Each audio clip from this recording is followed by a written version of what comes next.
What's cracking, guys? Matric here. The hardest part I've found about this channel so far is my intro. I've been throwing ideas around left, right and centre and haven't really come up with much. So while I have been trying to work out an idea, what I have been working on is my workspace. So I might throw you guys on a quick time lapse and show you my JDM space.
So there you have it.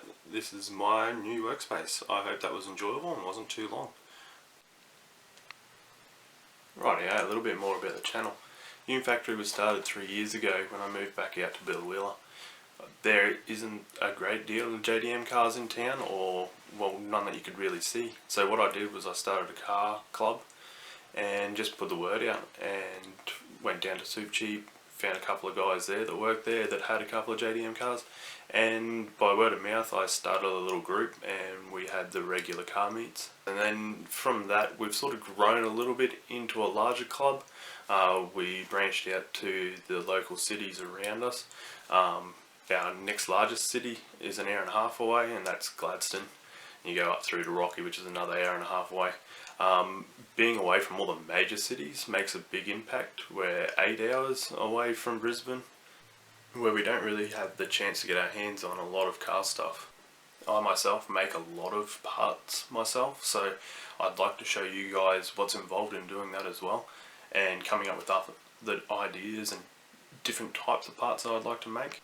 So where I want to head with the channel is showing you guys what it's like to be a small town car guy, and the struggles we have with getting parts and finding places to go, people to see, meets to go to.